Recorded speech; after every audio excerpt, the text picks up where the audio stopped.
اکیلے میں اس کو منع کرے گا تو ہو سکتا ہے وہ بات بھی آ جائے. تو رعایت بہت ہے. وہ جو 4 گواہ اکٹھے کرنے کی بات ہے، اسلامی مملکت میں اسلامی حکومت کے ہوتے ہوئے ہم کسی چیز کو اپنے ہاتھ میں نہیں لے سکتے، کسی قانون کو ہاتھ میں نہیں لے سکتے. انویسٹیگیشن ایجنسیز کا فرض ہے کہ وہ اس کی کوریج کریں اور اس آدمی کو جسٹس تک لے جائیں. ٹھیک ہے. کچھ سوال مطلب آڈینس کی طرف چلتے ہیں. جی یہاں سے مائک کس کے پاس ہے؟ السلام علیکم سر. وعلیکم پنجاب یونیورسٹی میس کام ڈپارٹمنٹ سے میرا تعلق ہے، اور سوال یہ ہے کہ جو لوگ ہماری رائے سے، ہماری بات سے اختلاف رکھتے ہیں، ہمیں ان پہ غصہ کیوں آتا ہے؟ بڑی سادہ بات ہے. جب ہم سے کوئی اختلاف کرے گا تو 2 ہی چیزوں کی وجہ سے غصہ آئے گا. ہر آدمی اپنے تئیں اپنے آپ کو سب سے قابل سمجھتا ہے.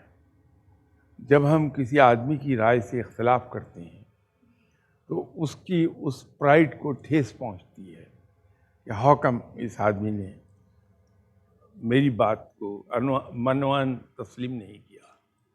تو اس پرائڈ کو ٹھیس پہنچتی ہے. نتیجہ یہ ہے کہ اسے غصہ آنے لگتا ہے. دوسرا ایک بہت بڑا ریزن ہے کہ جب ہم کسی آدمی سے اختلاف کرتے ہیں تو جواب میں وہاں سے دلیل آنی چاہیے مجھے نیگیٹ کرنے کے لیے. لیکن اگر علم کم ہے تو ہمارے پاس دلیل نہیں ہوگی. تو جب دلیل نہیں ہوگی تو غصہ ہوگا. تو یہ 2 ہی ریزنز ہیں. اس لیے جو واقعی صاحب علم لوگ ہیں، آپ ان سے کسی ٹائپ کا بھی کیسا ہی ٹیڑھا سوال پوچھ لیجئے، آپ ان کی کسی رائے سے اختلاف کر لیجئے، وہ آپ کو دلیل سے جواب دیں گے اور مسکراتے ہوئے جواب دیں گے. یہ انسان کے صاحب علم ہونے کی بہت سی نشانیوں میں سے ایک نشانی ہے. کبھی غصے میں نہیں آئے گا جو واقعی صاحب علم ہے. جو میری طرح کلاس 5 سے بھاگ گیا اور دوبارہ پڑھا ہی نہیں کبھی، وہ آپ کو آپ کی دلیل کا جواب غصے سے دے گا. یہ ہمارے اگر دیکھا جائے تو یعنی باہر جب میں پڑھتا تھا تو ڈسکشن ڈسکورس وہ تعلیم کا حصہ یہ ہے. ہماری مطلب تعلیم کا حصہ ہے. جی اور خاص طور پہ جو گروپ ڈسکشنز ہیں، گروپ ڈسکشن وغیرہ ہوتی گروپ ہیں. ڈسکشن کے بعد جو ہم پیپر ڈیولپ کرتے ہیں، جی پیپر ڈیولپ پھر اس پیپر کو ساری کلاس چیلنج کرتی ہے جی اور ہمیں ڈیفینڈ کرنا ہوتا ہے اس پیپر کو. بالکل بغیر غصہ کھائے ہوئے، اور وہ بھی کسی وینم کے بغیر، مطلب کسی جی بالکل. وہ تنقید کر رہے ہوتے ہیں. میرے خیال میں شاید ہمارے تربیتی اس میں تعلیم کے اس میں وہاں ہمارے کمی یہاں ہے. وہ سسٹم نہیں ہے. اگر وہ سسٹم آ جائے گا تو ہمارے یہاں بجائے ڈگریز کی بہتات کے قابلیت زیادہ ہو جائے گی. میرا سوال یہ ہے کہ آج کل کے دور میں طلاق کی شرح بہت بڑھ گئی ہے، جبکہ پہلے دور میں طلاق کی شرح بہت کم تھی. ہمارا ایک خاندانی نظام تھا، معاشرتی نظام تھا، اس کا فائبر آہستہ آہستہ ٹوٹ رہا ہے. آپ بیٹا. السلام علیکم. میرا تعلق میس کمیونیکیشن سے ہے، اور میرا سوال آپ کے پہلے سوال کا ہی تسلسل ہے کہ اسلام میں کسی کی ٹو لگانے اور گناہ کی تشہیر کرنے سے منع کیا گیا ہے. چونکہ میں میڈیا اسٹوڈنٹ ہوں اور میں سوال اس لیے کر رہا ہوں کہ ہمارا تو کام ہی یہ ہے، دوسرے کو رپورٹنگ میں بھی ہم یہ کچھ کر رہے ہوتے ہیں، ہم گناہ کو ڈھونڈ رہے ہوتے ہیں، ہم اس کی تشہیر کر رہے ہوتے ہیں. تو کہیں ہم جانے انجانے میں اسلامی تعلیمات سے جو ہے وہ تضاد تو نہیں کر رہے، یا ہمارے اوپر کیا جو ہے وہ حکم اپلیکیبل ہوگا؟ نیچر آف پروفیشن کیا ہے اس پہ ڈپینڈ کرتا ہے. ایک آدمی کی نیچر آف ڈیوٹی یہ ہے کہ اس نے دشمن کے رازوں کو کھوجنا ہے اور اپنے ملک کی انٹیلیجنس ایجنسیز کے حوالے کرنا ہے. اب اس لحاظ سے اگر آپ دیکھیں گے تو وہ تو پھر گناہ پر گناہ کیے چلا جا رہا ہے. وہ نہیں، گناہ نہیں ہے، وہ ایک قومی خدمت کر رہا ہے اور اس پر وہ اصول اپلیکیبل نہیں ہے. اسی طرح ہمارے یہاں اپنی بہت سی ایجنسیز کام کرتی ہیں. کرائمز کو روکنے کا ایک پرانا طریقہ یہ تھا کہ ہر پولیس اسٹیشن اور ہر پولیس چوکی پر سادہ لباس میں 2-4 لوگ پوسٹڈ ہوتے تھے. ان کا کام ہی یہ تھا کہ یونیفارم کبھی نہیں پہنتے، اپنا حلیہ کبھی پولیس والے نہیں بناتے تھے، لیکن اس پولیس اسٹیشن کی جو بیٹ ہے، جو علاقہ اس کی ذمہ داری ہے، اس میں وہ پھیلے رہتے تھے. اور باربر شاپ، کسائی کی دکان، یہ ٹی شاپس، ایسی جگہوں پر وہ بیٹھے رہتے تھے اور باتیں چنتے رہتے تھے. سو مچ سو کہ اگر کسی محلے میں ایک آدمی یکلخت امیر ہوا ہے، اس کا اسٹینڈرڈ آف لیونگ چینج ہو گیا، وہ رپورٹ ہو جاتا تھا. یہ اس کا پارٹ آف ڈیوٹی تھی. ہم اس کو گناہ میں نہیں لا پائیں گے، اس لیے کہ یہ greater interest of the nation, greater interest of the state, یہ اس کی بات ہے. میڈیا کا بھی لائک وائز. میڈیا اگر کھوج نہیں نکالے گا تو اسے خبریں نہیں مل پائیں گی. اب مقصد اس کا جو ہے، اگر پیچھے کسی انسان کا یہ ہو جائے، چاہے وہ کیسی بھی جاب کر رہا ہے، کہ میں لوگوں کی گناہوں کو، لوگوں کی ذاتی زندگی کو سرفس پر لے کر آؤں، وہ اس زمرے میں آ جائے گا، وہ منع ہے. اسی لیے آپ دیکھیں گے کہ میڈیا میں جو سمجھدار اچھے لوگ ہیں، وہ کسی کی ذاتی زندگی پر کبھی بات نہیں کرتے. وہ کسی کی جو ذاتی اعمال ہیں، پرائیویٹ لائف میں وہ کیا کر رہا ہے، اس کو انڈر ڈسکشن نہیں لاتے. وہ صرف نیوز کو انڈر ڈسکشن لاتے ہیں. تو میڈیا بڑی تسلی سے اپنا جاب کر سکتا ہے، اس پر یہ اپلیکیبل نہیں ہوگی. سر فرق یہی ہے وہ جو آپ نے فرمایا کہ وہ ذاتی زندگیوں کے اندر گھس کے بہت زیادہ پرائیویٹ جو چیزیں ہیں ان کی تشہیر سے اس کو منع فرمایا گیا ہے، مطلب وہ، اور وہ ہونا بھی چاہیے. میں ہم یہاں سے نیگیٹو ٹرینڈ اور پازیٹیو ٹرینڈس کی بھی بات آ جاتی ہے. وہ انفارچونیٹلی وہ یلو جرنلزم جس طرح کا مطلب وہ ہوتا ہے، اس کا ٹرینڈ بہت زیادہ ہو جاتا ہے اور وہ خرابی پیدا کر رہا ہے پھر کافی زیادہ. جی بیٹا. آپ سے کویشچن ہے کہ اگر کوئی غریب انسان امیر انسان کی صرف اس وجہ سے پردہ پوشی کرے کہ اس کے بڑے اسے دھمکاتے ڈراتے ہیں، تو کیا یہ بھی گناہ میں شامل ہوگا؟ یہ کمزوری ہے، انسان کے ایمان کی کمزوری بھی ہے، اس کی مورل کریج کی بھی کمی ہے. اس میں ظلم کے خلاف کھڑے ہونا چاہیے. ہمارے یہاں یہ اتنی تابناک مثال ہے کہ 72 لوگوں کا لشکر 3000 کی فوج کے سامنے، مختلف روایات ہیں اس کے بارے میں، لیکن 3000 زیادہ حقیقت کے قریب لگتی ہے. ڈٹ کے کھڑے رہے، پورا خاندان شہید کرا دیا، اینڈ پر اپنی جان بھی دے دی، لیکن طاقتور کے سامنے جھکے نہیں، کھڑے رہے. اور یہ بھی نہیں کہ ظلم کو چپ چاپ سہ لیا ہو. ظلم کے خلاف باقاعدہ جدوجہد پریکٹیکل کی ہے، اور اس پریکٹیکل جدوجہد میں جان بھی دے دی ہے. تو انسان کو ایسے قصے اور اس قسم کی واقعات، ان سے سبق ملتا ہے، انسان کو حوصلہ بھی ملتا ہے کہ ڈٹ کے کھڑا ہو جائے ظلم کے خلاف. اپنی تمام تر کمزوری میں ہوگا کیا.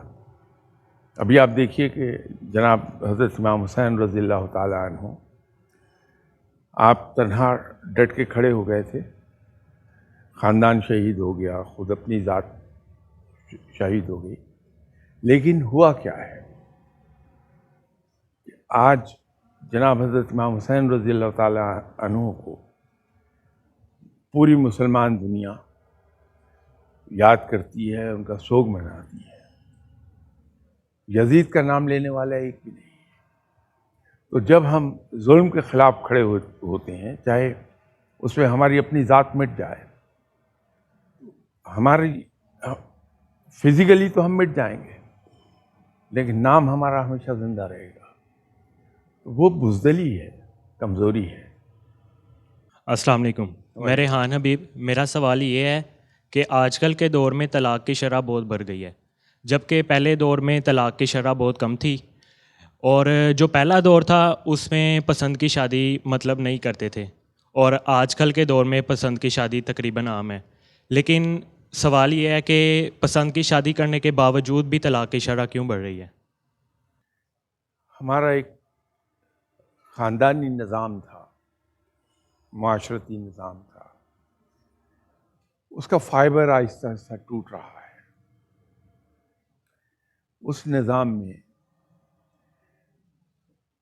شادی ٹوٹتے ہوئے بہت زیادہ ریزسٹنس فیس کرنا پڑتی تھی، خاندان کے بزرگوں کی طرف سے، رشتہ داروں کی طرف سے بڑی سٹف ریزسٹنس آتی تھی.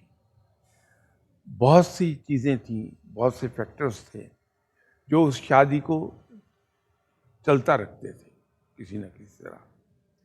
لیکن وقت کے ساتھ ساتھ چیزیں تبدیل ہوئی ہیں.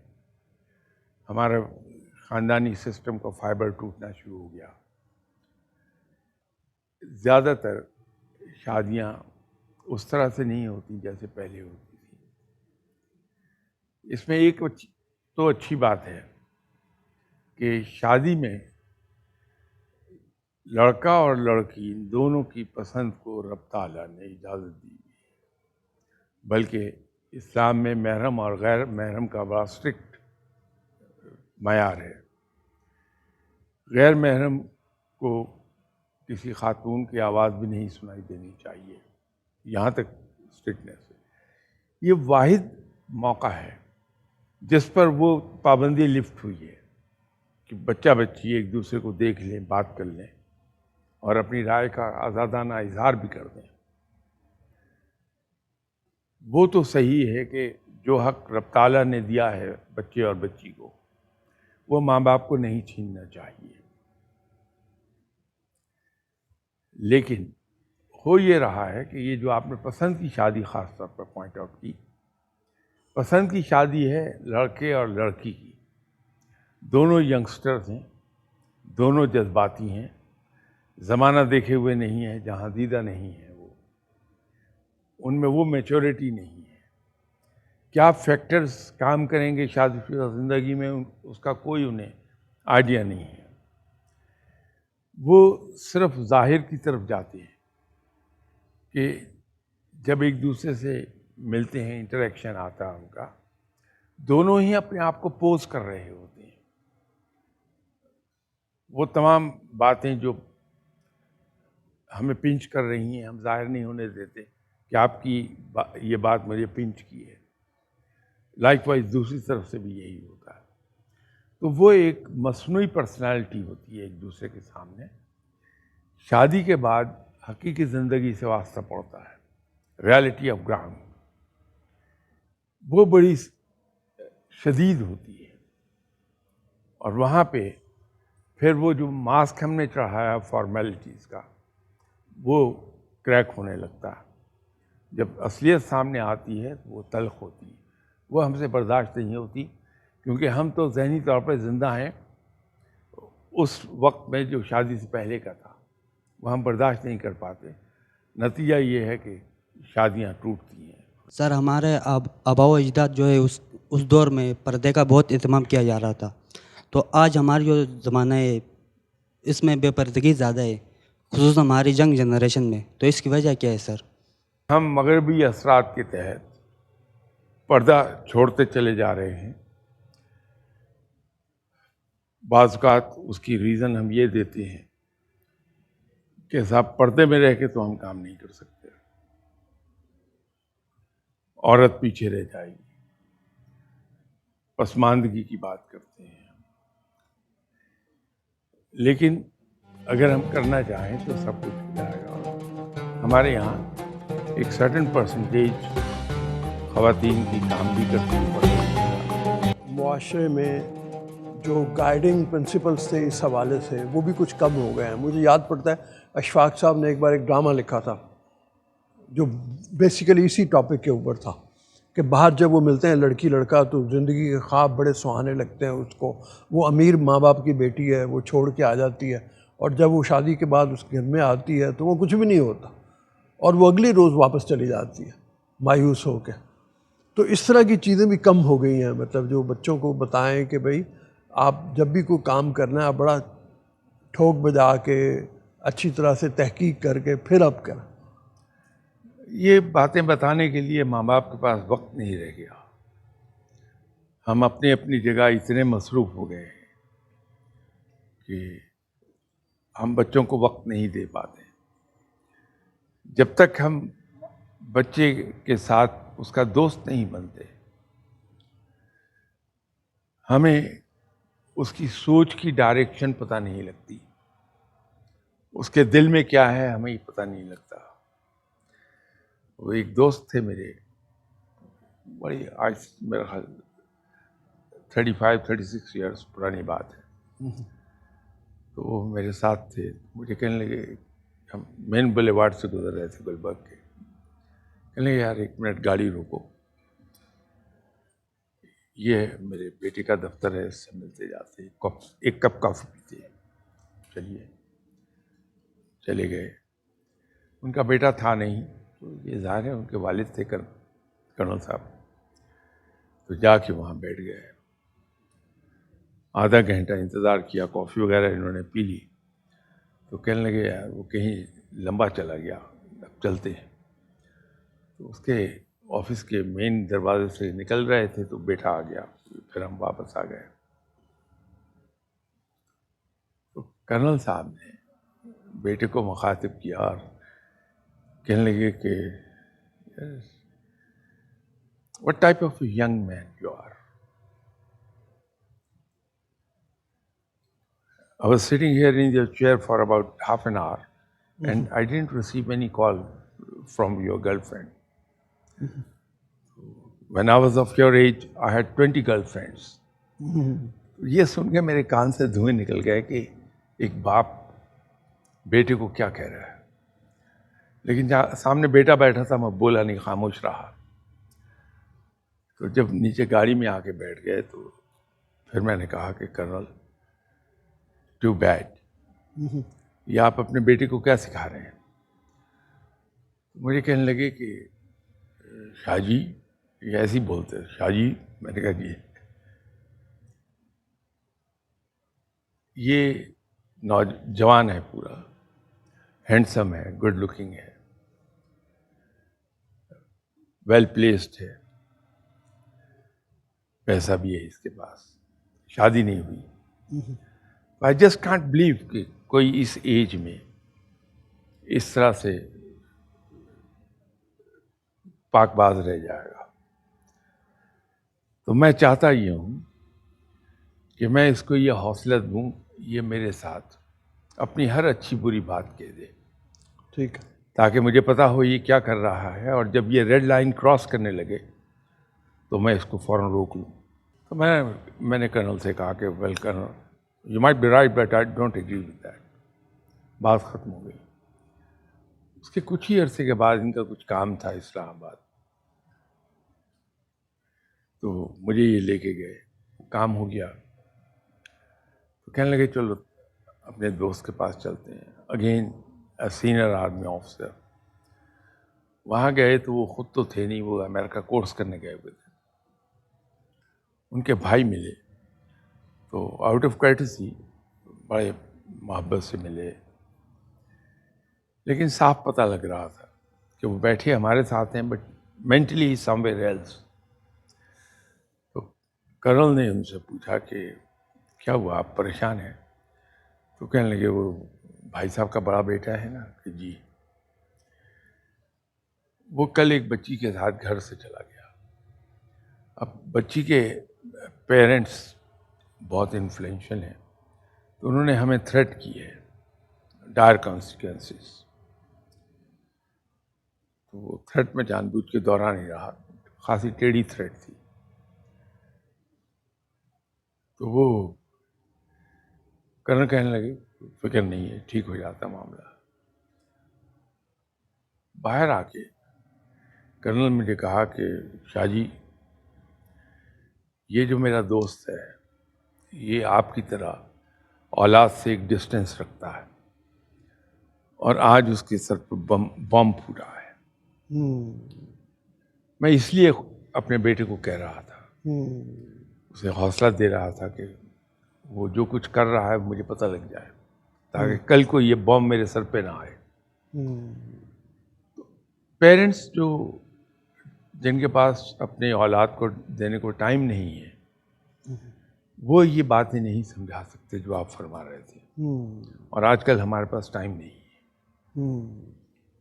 السلام علیکم. وعلیکم. سر میرا کویشچن ہے کہ ایک لڑکی کے لیے اس کے خاندان کی روایت کا احترام کتنا ضروری ہے؟ جیسے کہ ایک پڑھی لکھی لڑکی کو کسی ان پڑھ کے ساتھ اس کی شادی کر دی جائے, اسے باندھ دیا جائے اور وہ قبول کر لے, ٹھیک ہے, مطلب خاندان کی وجہ سے, تو ایسا کیوں ضروری ہے؟ روایات کوئی زیادہ صحت مند نہیں ہے ہماری, لیکن اکثریت بہت صحت مند ہے. ان کے پیچھے ایک بڑی حکمت چھپی ہوتی ہے, لیکن چند ایک ایسی ہیں جیسی آپ نے فرمائی. یہ نہیں ہونا چاہیے. ماں باپ بیٹی کے لیے یا بیٹے کے لیے رشتہ چنتے ہوئے ایک بنیادی غلطی کر جاتی ہے. وہ سب چیزیں دیکھتے ہیں. یہ اور بات ہے کہ ان کی پرائورٹیز کا آرڈر درست نہیں ہوتا.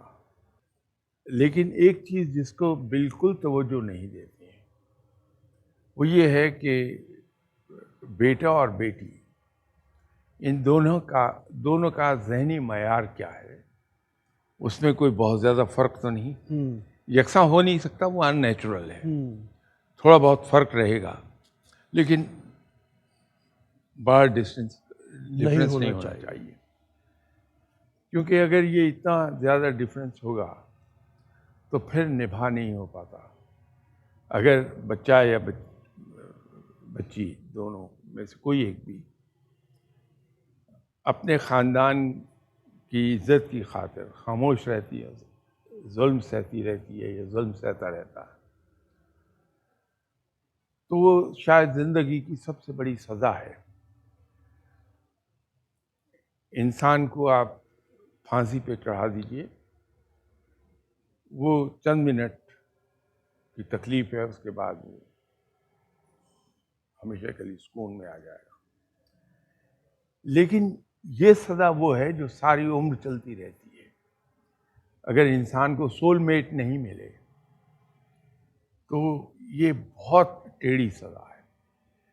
تو میری ریکویسٹ پیرنٹس سے ایک ہے کہ جہاں ہم اور بہت سی چیزیں دیکھتے ہیں, میجر ایمفسس ہمارا اس بات پر ہونا چاہیے کہ دونوں کا معیار کیا ہے. قرآن میں بھی رب نے کہا ہے کہ علم والا اور بے علم کبھی ایک برابر نہیں ہو سکتے. تو بچوں کے رشتے کرتے ہوئے یہ خاص خیال رکھنا چاہیے کہ ذہنی معیار ان کا ایک دوسرے خاصا قریب ہو, برابر تو ہوگا نہیں کبھی. میرا نام مجیب الرحمن ہے. آج کا جو سوال ہے سر وہ ہے پردے کے بارے میں. سر ہمارے آباء و اجداد جو ہے اس دور میں پردے کا بہت اہتمام کیا جا رہا تھا. تو آج ہماری جو زمانہ ہے اس میں بے پردگی زیادہ ہے, خصوصاً ہماری جنگ جنریشن میں. تو اس کی وجہ کیا ہے سر؟ دیکھیے, پردہ اسلام میں بڑا اہم ہے. اسلام نے بہت سی قواعد و ضوابط اس معاملے میں بتائے ہیں, اور اس کے پیچھے حکمت بہت بڑی ہے. لیکن مسئلہ یہ ہو رہا ہے کہ اب انٹرنیٹ کی وجہ سے دنیا سمٹ کے اتنی قریب چھوٹی ہو گئی ہے کہ کوئی بھی آدمی دنیا کے کسی کونے میں بیٹھا ہوا ایک بٹن پریس کر کے کسی بھی معاشرے تک ایکسیس حاصل کر لے, کسی بھی ملک تک.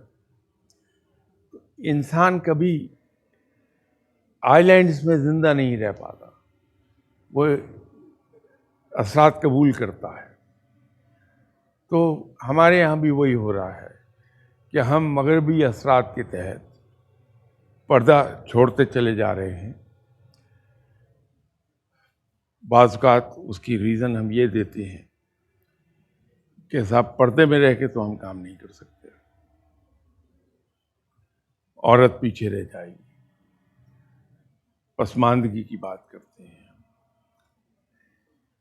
لیکن اگر ہم کرنا چاہیں تو سب کچھ ہو جائے گا. اور ہمارے یہاں ایک سرٹن پرسنٹیج خواتین کی کام بھی کرتی ہے پردے کے ساتھ. ابھی میں کل ہی دیکھ رہا تھا سڑک پر میرے سامنے ایک موٹر سائیکل تھا، تو میں نے اس کو ذرا حیرت سے دیکھا کہ ان صاحب کو کیا سوجی ہے کہ اس طرح لپیٹے ہوئے اپنے آپ کو. تو سڈنلی آئی ریئلائز کہ وہ تو خاتون ہیں جو موٹر سائیکل چلا رہی ہیں. اب تو آپ کو سڑک پر برقعے کے ساتھ خواتین موٹر سائیکل چلاتی بھی دکھائی دے جائیں گی. ممکن ہے، لیکن ہم بیرونی اثرات سے متاثر ہو رہے ہیں. اس کی وجہ سے یہ چینج آپ دیکھتے ہیں جو نہیں ہونی چاہیے. تھینک یو شاہ صاحب، بہت مہربانی. آپ کا بھی شکریہ تشریف لانے کے لیے، اور آپ کے خاص طور پہ جو سوال بھجواتے ہیں لوگ، ان لوگوں کا خاص طور پہ شکریہ. اسی طرح سے اپنے سوال بھجواتے رہیں، ہم شاہ صاحب کے سامنے رکھتے رہیں گے. اور جیسے میں ہمیشہ کہتا ہوں کہ آپ کو بہتر زندگی گزارنے کے لیے ایک لائق عمل ملتا ہے، تو وہ آپ کو انشاءاللہ تعالی حاصل ہوتا رہے گا. ابھی اجازت دیجیے، اللہ حافظ.